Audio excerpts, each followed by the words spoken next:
Hi. The first thing to say, sorry, Julian, is this isn't about next generation access. Indeed, what eBeazle is about, we say eBeazle it's a thought experiment, and what we're going to be doing is we're going to explain some of the thinking behind that thought experiment in this first session. And then we're going to go on into the workshop afterwards, where we begin to explore some of that thought experiment and actually run some of the thought experiment. So that's what the thought experiment is to say, rather than thinking about what will happen when networks are a lot faster, we take it a step further and say, what if those limits, which have always been there, didn't really matter anymore? So eBeazle actually stands for infinite bandwidth, zero latency. And of course, infinite bandwidth and zero latency, and also you might add, by the way, ubiquitous access. All of those things are impossible, but you can get to a stage where bandwidth is so great, latency so small, ubiquity so general, that they're no longer issues, they're no longer constraints. And my favorite parallel there is the amount of space you have on a hard disk. Nowadays, for most applications, the amount of space you have on your hard disk is not a limiting factor. So, as I say, it's pronounced eBeazle, and the project has been run with 3 partners, the Open University Manchester Digital and the University Centre of Milton Keynes, which is an innovative project to build another university in Milton Keynes. Manchester Digital is the trade association for the digital sector in Manchester, and that's the organisation that I'm from. The process that we've gone through is one called Imagine, and Simon is the guardian of that process. And he'll be taking you through the Imagine process if you're able to stay for the workshop later on this morning. And we've had a series of workshops leading to projects, and we will very, very briefly later tell you something about those projects. And that's involved something over 50 people from different backgrounds, very deliberately chosen, not just technologists, but people who aren't technologists as well, in an interesting conversation. So the way we're going to run this bit this morning is a kind of a debate, a debate which has been running between myself and Steve Walker and many other people for some time, which in many ways the eBeazle concept comes out of that debate, which broadly, I will let Steve speak for his point of view. But my point of view is to say that technology drives change, and that particular step changes in technology unleash waves of innovation. And I'm just going to take you through very quickly an explanation as to why I think that is. Okay, so if you look back to I'm not quite sure when that photo was taken. Try and judge from the haircuts there. But at that time, one of the things that's kind of interesting about that picture is how modern it looks, even though we can see it's actually quite an old picture. Now, at that time, there's a kind of a sense coming from that picture of a tremendous potential in the future. And a sense that technology is going to carry on driving things along, that computers are going to get bigger and bigger and bigger and more powerful. And of course, there's some truth in that, but at the same time, there is a failure in the way that we were thinking in those days, because I'm certainly old enough to remember that, about how the technology would drive change and the form that change would take. And that's very much epitomized by the famous quote from Ken Olsen, he was a very innovative computer entrepreneur, because he started digital equipment which built smaller machines than IBM. They were the opposition to the giant machines, and yet still he didn't see computers becoming small. And you know, the kind of looking into the future that we were doing in those days, if you go back to this clip from 2001, which is actually earlier than the previous picture, I believe, you know, very much it was about giant computers with immense power. And that's, of course, HAL there. And another interesting point that you might say there is that you know, it's not just about underestimating change. Sometimes there was an overestimation of the way in which technology would drive change. An assumption there that we would have intelligent machines that you could hold a highly intellectual conversation with by 2001. Of course, we haven't come anywhere near achieving that. But as I say, that very much that emphasis on big machinery, whereas in fact the driver of change, arguably, was a different kind of bad haircut, where you had these kinds of machines. That's a Tandy TRS-80 from the early 1980s. And you'll note that he doesn't even have a printer. He's having to write down what it says on the screen.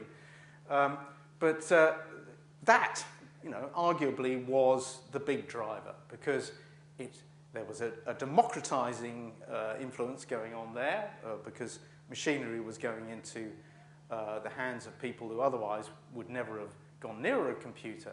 And that had all kinds of ramifications. But also, of course, it was very much driven by the microchip, the microprocessor, the first time that a full central processing unit of a computer was put on a single chip in the early 1970s, 1971, I believe it was. And Ken Moore, who was the founder, I think, of Intel, famously predicted in 1968, somewhere around there, that the number of transistors that you could fit onto a silicon chip would double every year. He quite quickly revised that prediction to say that they would double every 2 years.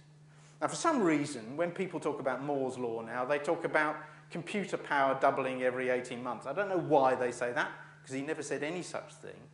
He said that the number of transistors on a chip would double every 2 years. And if you look back over the period from when he said that until now, it's almost exactly right.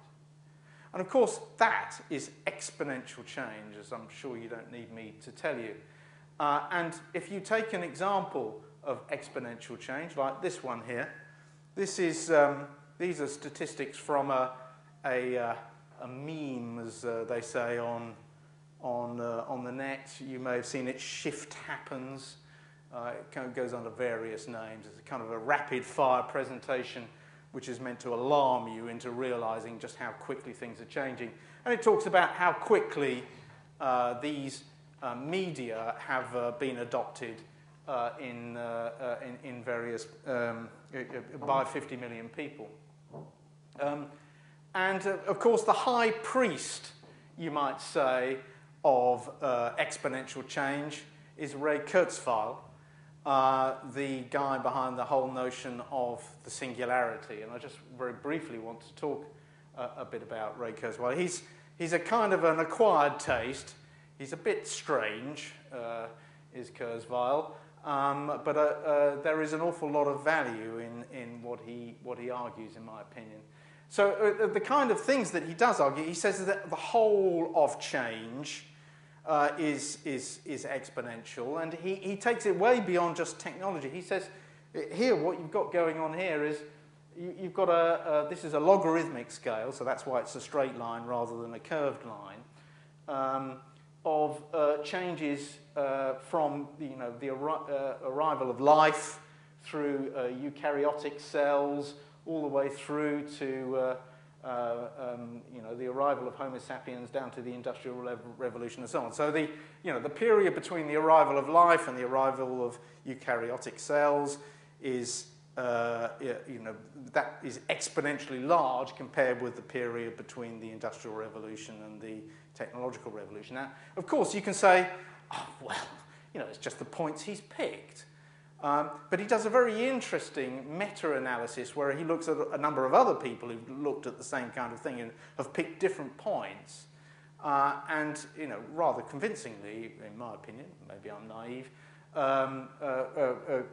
makes the point that all of these changes are exponential. And certainly if you look at the gap between the arrival of agriculture and the arrival of industry and the arrival of industry and the technological revolution, there is clearly a very, very rapid acceleration going on there. And what he says is that what he does is he goes on to extrapolate Moore's law and various other curves that he talks about and says, well, we're going to get to the point where the total processing power that is available ultimately exceeds the processing power in the human brain.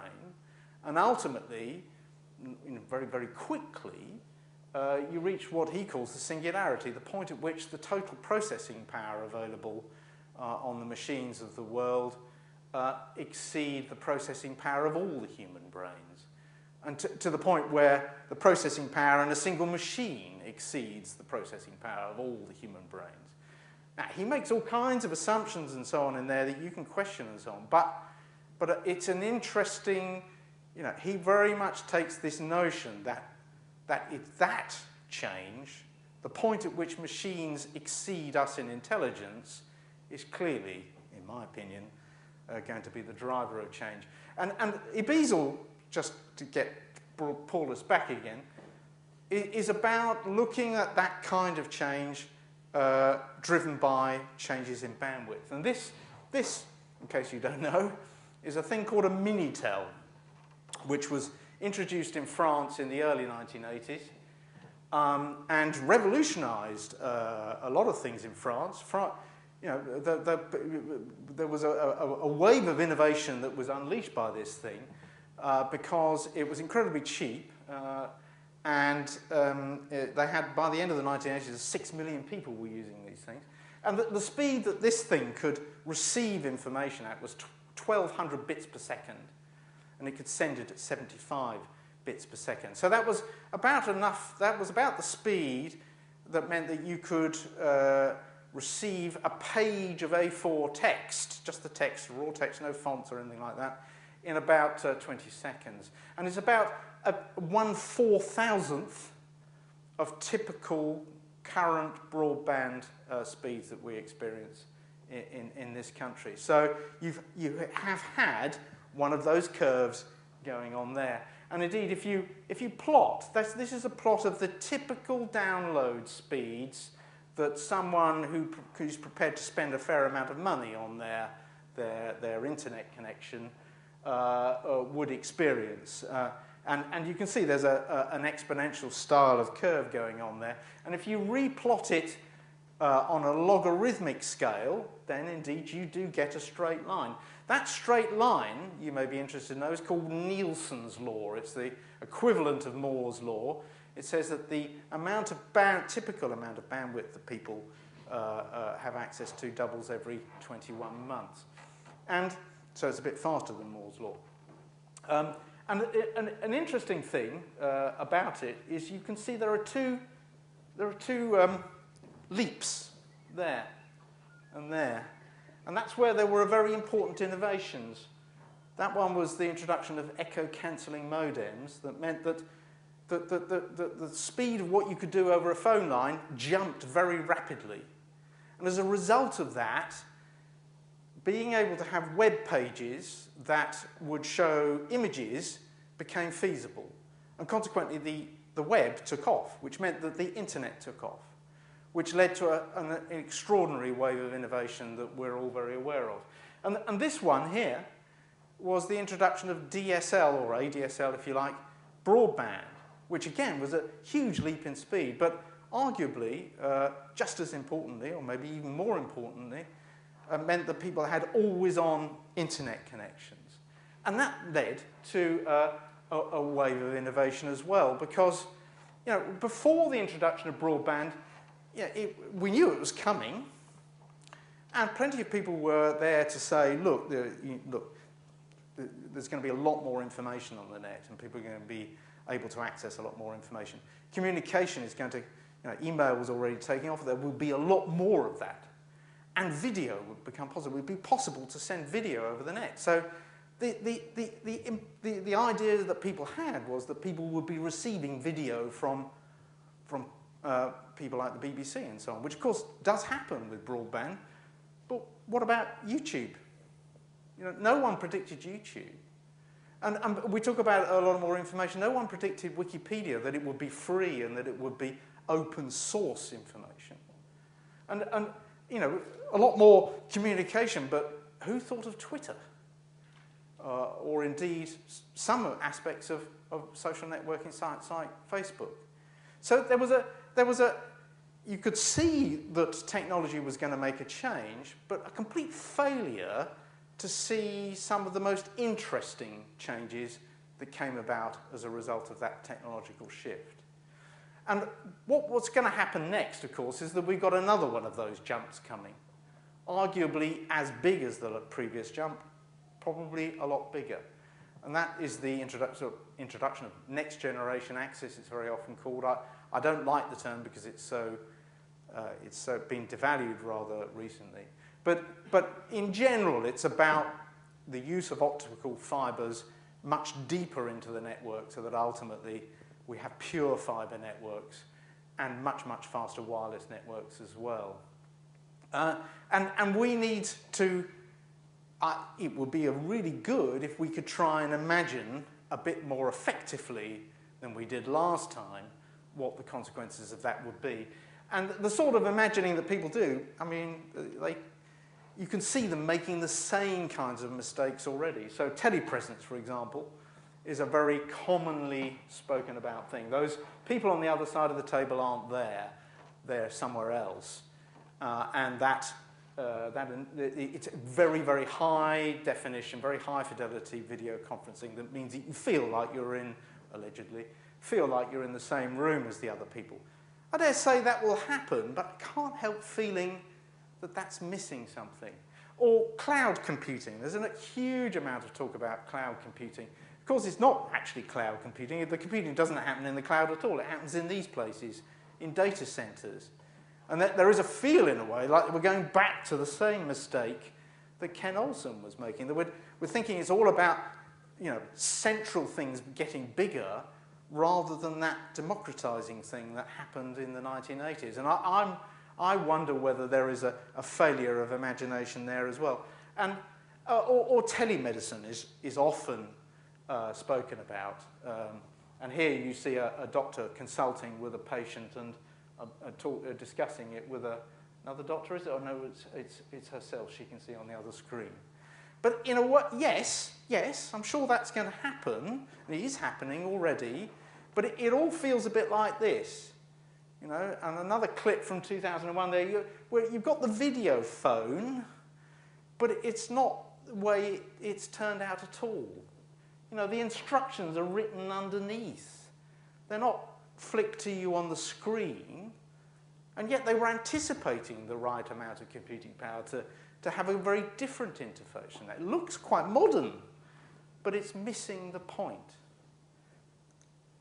So that's my point, that we know what technology does, and the trick is to let our imagination catch up.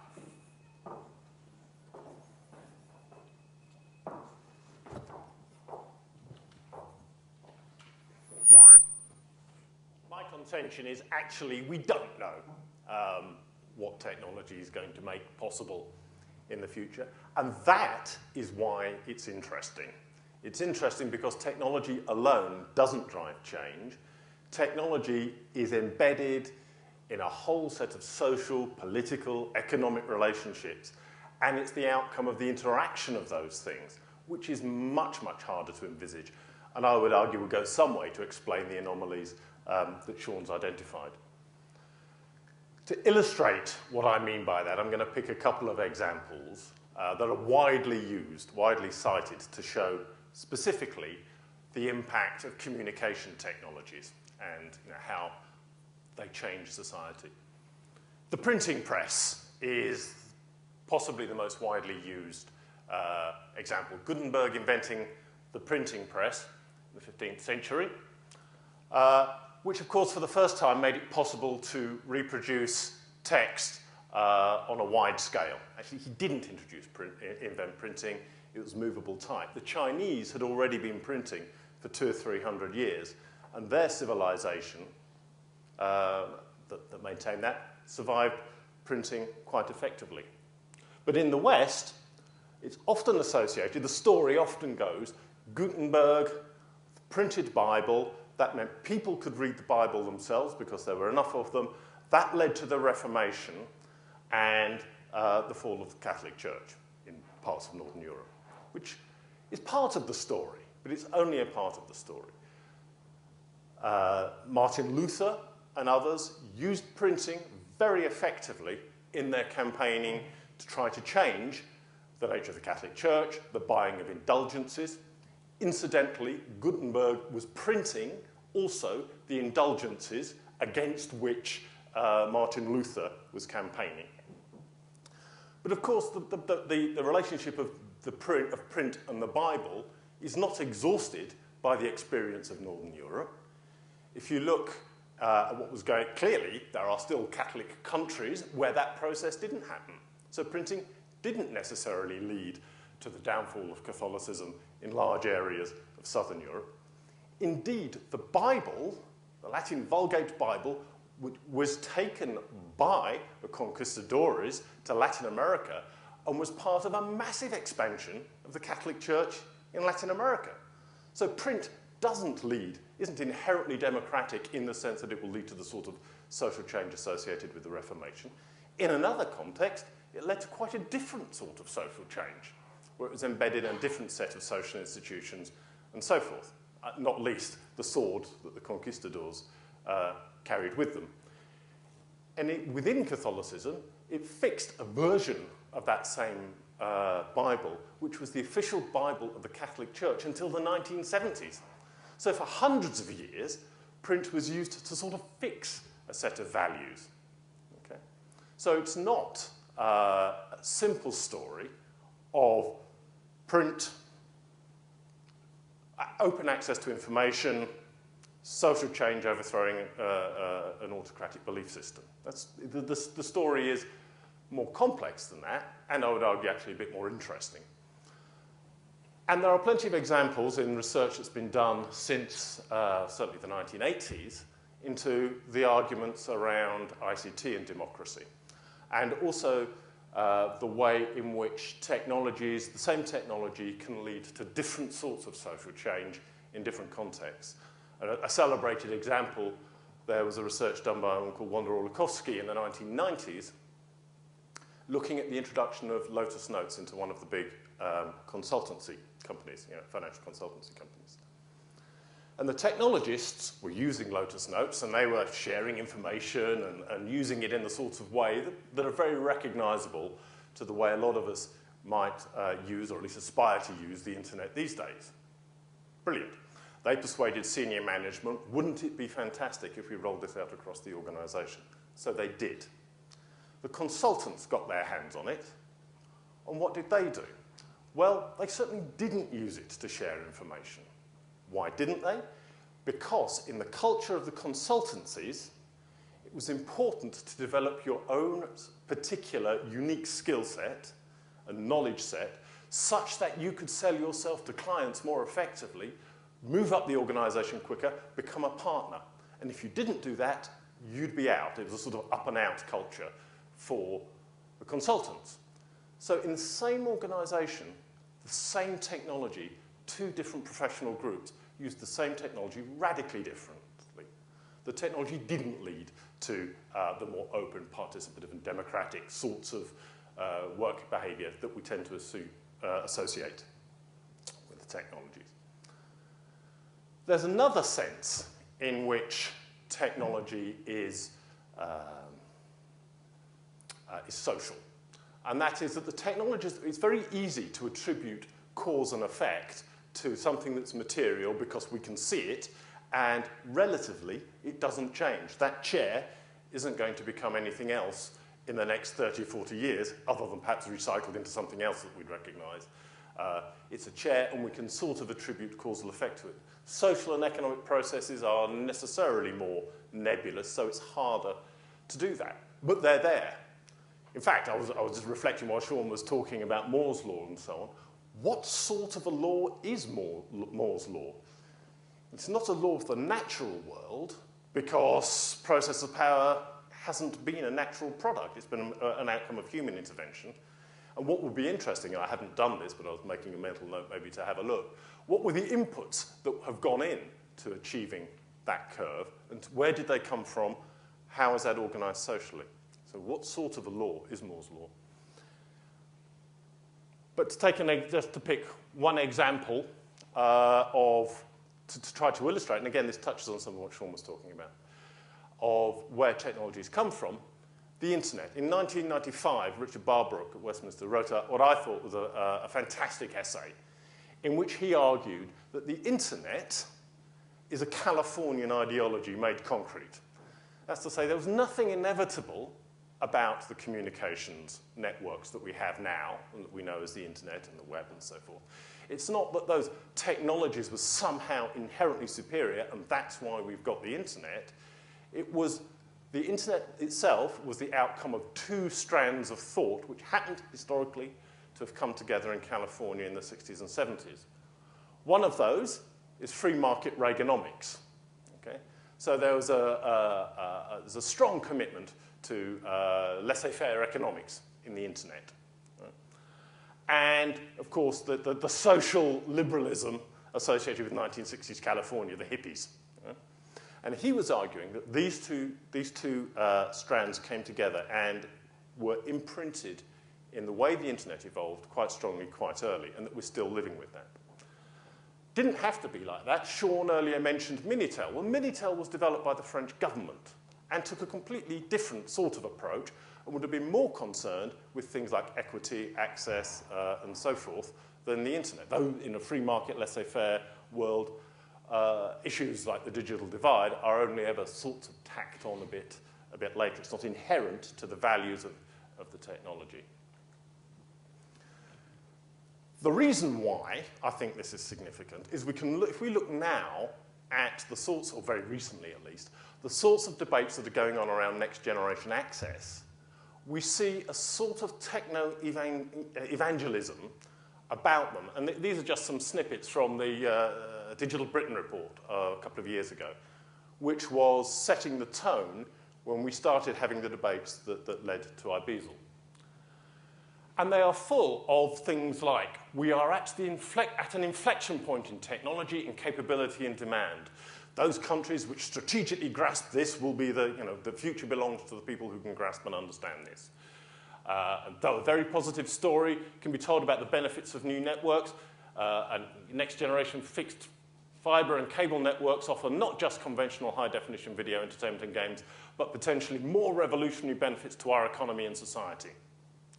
So there's this whole language that we need to bring the technology, and the future will sort of take care of itself.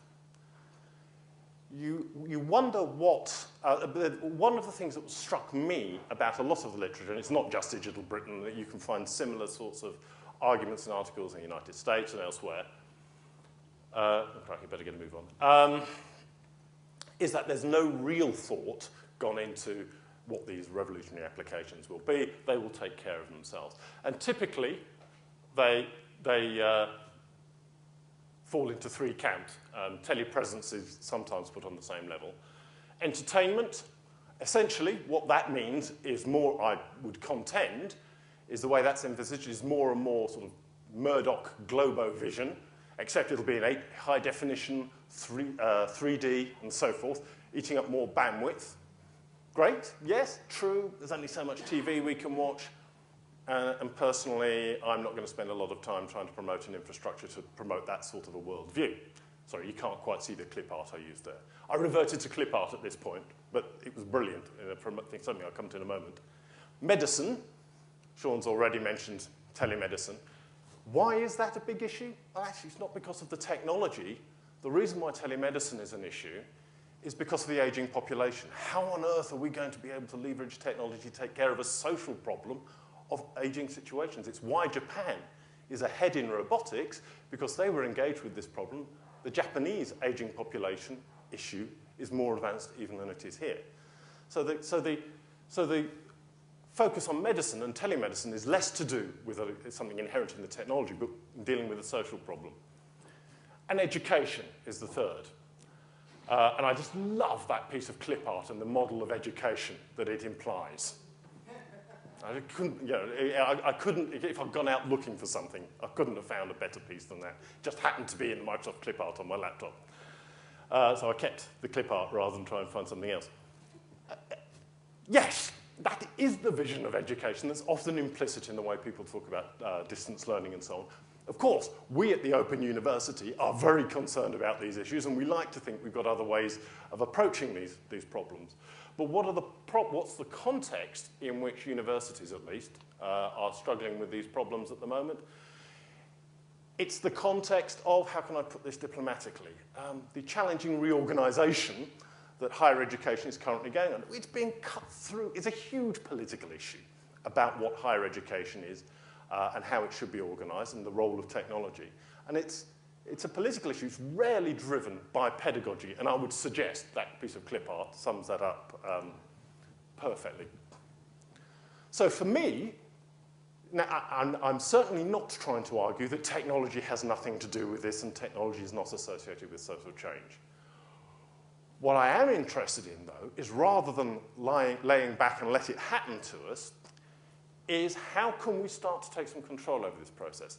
The nature of technology will, in part, be the outcome of a whole range of social, political, and economic debates, arguments. Telemedicine and the future in this country is closely related to the outcome of debates around NHS funding and organisation that are going on at the moment. That's why it's an issue.